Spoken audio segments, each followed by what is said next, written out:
जय हिंद दोस्तों, मैं परवेज आलम इस समय मौजूद हूँ उत्तर प्रदेश की राजधानी लखनऊ में और आप देख रहे हैं राष्ट्रधर्मा की खास पेशकश। और आइए यूजीसी और जो है कि एसआईआर को लेकर जो सियासी घमासान चल रहा है, हम पूरे देश में बवाल चल रहा है, आइए हम इसको लेकर जो है कि चर्चा करते हैं, बात करते हैं लोगों से। क्या नाम है? मेरा नाम उमेश यादव क्रांतिकारी, मैं 272 हैदराबाद विधानसभा क्षेत्र बाराबंकी का रहने वाला हूँ। तो यूजीसी को लेकर और एसआईआर को लेकर जो सियासी घमासान चल रहा है पूरे देश प्रदेश में, इस पे आप क्या बोलना चाहते हैं? अगर यूजीसी का मुद्दा देखा जाए तो यूजीसी का मुद्दा ही आते जो हमारे देश के बहुत ही लोकप्रिय प्रधानमंत्री थे, ठीक है ना, जिनको जो एक खासकर तबका उनको बहुत ही लोकप्रिय और देश में हमारे से बब्बर शेर ऐसा प्रधानमंत्री लोग बताते थे। जैसे ही मोदी जी ने यूजीसी लाया तुरंत उनको तेली बना दिया गया, तुरंत उनको प्रधानमंत्री तेली बना दिया गया। तो इससे साफ होता कि ये लोग कहीं ना कहीं बराबरी का दर्जा, अगर जहाँ पे बराबरी की बात होती है तो लोग घबराने लगते हैं। हम कहते हैं कि आप कहते हैं हम तो कहते हैं जात धर्म की करो विदा, हिंदू हम सब हिंदू भाई भाई, क्यों नहीं हो पा रहा? आपको यूजीसी से क्या समस्या भाई? क्या आगे आने वाले 2027 के चुनाव में आपको ऐसा लगता है कि इससे भाजपा जनता पार्टी को बहुत भारी नुकसान हो सकता है चुनाव में? बिल्कुल, भारतीय जनता पार्टी पूरी तरह से 2022 में जनता इनकी ताबूत में अंतिम कील ठोकने के लिए तैयार है। इन्होंने उत्तर प्रदेश के नौजवानों किसानों को हरने का काम किया है। जैसे एक रावण सीता का हरण करने के लिए बाबा का भेष धर गया था, तो उत्तर प्रदेश का मुख्यमंत्री जनता के नौजवानों किसानों के सपनों को हरण करने के लिए बाबा के भेष में आया था। इन्होंने क्या कहा था? हम सरकार में आएंगे तो महंगाई कम करेंगे, बेरोजगारी कम करेंगे। प्रधानमंत्री जी ने डबल इंजन सरकार ने कहा 2 करोड़ रोजगार देंगे, 2 करोड़ रोजगार। इन्होंने डिमोनेटाइजेशन किया। अब नोटबंदी के फायदे बताइए। जो देश का प्रधानमंत्री अपनी बनाई हुई नोट नहीं चला सका, क्या देश चलाने के काबिल है? ऐसा नहीं लगता नोटबंदी जो है कि होने से कोई लाभ हुआ? हम तो कहते हैं जब भी नोटबंदी के मुद्दे पे बात होती क्यों नहीं लोग बोलते? आप कभी प्रधानमंत्री को बताइए नोटबंदी के मुद्दे पे बोले हो? ये लोग पूरी तरह मोनेटाइजेशन करके पूरी तरह फेल हो गए। आज क्या हुआ? नोटबंदी हुई। नोटबंदी से पहले इनके जितने समकक्ष लोग थे सबको पता, नोट सबके पास मोटा पैसा पहले से इकट्ठा हो गया था। नोटबंदी के इन्होंने क्या किया? इन्होंने सिर्फ पूंजीपतियों को बढ़ावा दिया और पूंजीपतियों को बढ़ा के इस देश को बेचने का एक प्रकार से काम हुआ। दो बहुत खास प्रॉपर्टी डीलर पैदा हुआ, रंगा बिल्ला। इन्होंने क्या किया है? ये जो अब कौन है रंगा बिल्ला? यही रंगा बिल्ला प्रॉपर्टी डीलर का मालिक देश बेच रहा है। क्या नाम है? नरेंद्र मोदी और देश का अमित शाह तड़ी पार। ये देश को कहाँ पहुंचा दिया? अडानी, बताइए, अडानी को 1 रुपए में जमीन दे रहे हो और किसान का क्या हाल है? तो 1 रुपया का जमीन कहाँ लिया है अडानी? 1 रुपया बिहार की बात कहीं पर अडानी को इन्होंने कितना फायदा पहुंचाया आप उठा के देखिए। कहीं ना कहीं जो कि आपकी सरकार में 700 से ज्यादा किसानों ने आत्महत्या किया कि नहीं किया आत्महत्या? किसानों ने आत्महत्या 700 किसानों। जब ये सरकार में है तो किसानों का विरोध प्रदर्शन लीजिए, युवाओं का विरोध प्रदर्शन, कौन रोड पे नहीं है? नौजवान किसान सबको उन्होंने तो रोड पे रखे खड़ा कर दिया।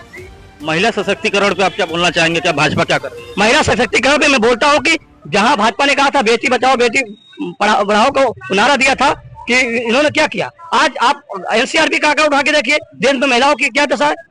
उत्तर प्रदेश में आप एनसीआरबी आंकड़ा देखिए, कहीं ना कहीं पूरी तरह महिलाओं के मुद्दे पे योगी जी ये देश के दाएं पूरी तरह फेल है। तरह पे आप क्या कहना चाहेंगे? क्या भाजपा सरकार जो है कि कितनी सफल रही है या बिल्कुल जो है कि विफल हो गई? महिला में यही है कि महिला सुरक्षित नहीं है। महिला बहुत परेशान आजकल है। रास्ता चलिए तभी परेशान है, तो चल जा रही है तब वो छेड़खानी हो रही है। महिलाएं बिल्कुल सुरक्षित नहीं, महिला एकदम सुरक्षित नहीं है।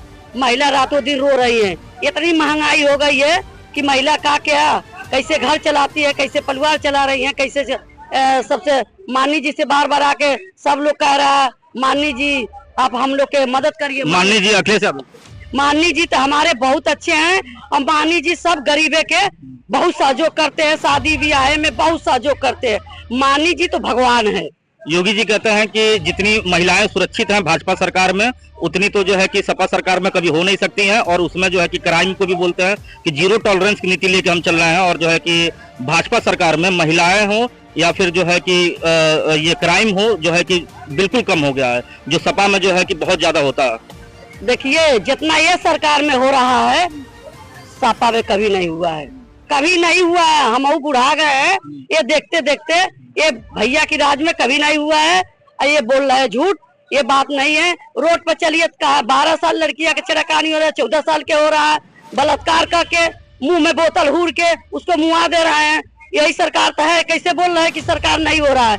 सरकार के क्या मिल रहा? महिला लोग के क्या मिल रहा? कुछ नहीं मिल रहा। महिला लोग के कुछ मिल नहीं रहा। देखिए महिला बहुत परेशान है। अब भैया ऐसा है व्यक्ति कि हर व्यक्ति के, गरीबे के, गुरबा के ये देखते हैं। अबे भैया जीते नहीं है तो इतना मदद कर रहे हैं, अजय जीत जाएंगे तो ये बहुत कुछ करेंगे। क्यों सरकार जो है गरीबों को जो है कि सारी जो है कि सुविधाएं हैं, सरकारी हॉस्पिटल है, विद्यालय है, हर चीज तो है गरीबों के लिए। गरीबों के लिए कुछ नहीं है, खाली दिखावा है, खाली दिखावा है। सरकार राशन भी जो है फ्री में बांट रही है। अरे 5 किलो पर तो वही लोग बिक गया है। 5 किलो पे क्या होता है? 5 किलो में लोग खा लेगा? सब्जी महंगी है, हर चीज महंगी है, 5 किलो में क्या होने वाला है? 5 किलो में कुछ नहीं है। कोई बच्चे सब पढ़ लिख के तैयार है लोग, कोई बच्चन के रोजगार नहीं, कोई बच्चन के नौकरी नहीं है, कोई बच्चे के कुछ नहीं है। लड़कियां ऐसी पढ़ी है, कोई गरीब आदमी चाहो अच्छी से शादी करो, शादी नहीं हो पाएगा। क्यों शादी नहीं हो पा रही है गरीब लड़कियों की? गरीब ऐसे शादी नहीं होगा भाई, इतनी महंगाई में कहाँ शादी कर पाएगा? वो इतनी महंगाई है, हर चीज मतलब इससे पहले सपा सरकार भी रही है उत्तर प्रदेश में, तो क्या जो है कि उस समय ये गरीबी नहीं थी? गरीबी नहीं रहे भैया, बहुत मदद करते थे। अब पहले ऐसे गरीबी नहीं रहा है। पहले उनकी राज में, माननी जी की राज में ऐसा गरीबी नहीं रहा है। सब अभी कर रहे हैं गरीबों लोग के। अब पहले करते थे, आज जीत जाएंगे तो बहुत कुछ करेंगे। गरीबन के 40,000 रुपया देने के महिला लोग के सबको कहे हैं। ये सरकार में क्या मिल रहा है? ये सरकार में कुछ नहीं मिल रहा है। हम लोग तो कभी मिला नहीं है, और कहीं क्या हम लोग को कुछ नहीं मिला है। हम लोग तो रोते हैं, हम लोग सब्जी के लिए जोहते हैं कि कैसे घर चलाएंगे, नून तेल कैसे चलेगा। बच्चे हमारा पढ़ा लिखा होके नौकरी नहीं मिली है। हमारी लड़कियां है, इतनी गरीबी है कि शादी नहीं हो पा रही है, इतनी महंगाई है। होगी जी शादी हम लड़की की है, कहाँ हमको पैसा मिला है? हमको तो नहीं मिला है। तो ये जैसा कि आपने देखा, हमने बात किया जो है कि महिला कार्यकर्ता है सपा की, और जो है कि ये बता रही हैं कि भाजपा सरकार में कैसे कितनी गरीबी है, कितनी परेशान है, आम जनता के लिए कितनी समस्याएं हैं, और जो है कि ऐसी जो है तमाम खबरों को देखने के लिए हमारे साथ जुड़े रहिए।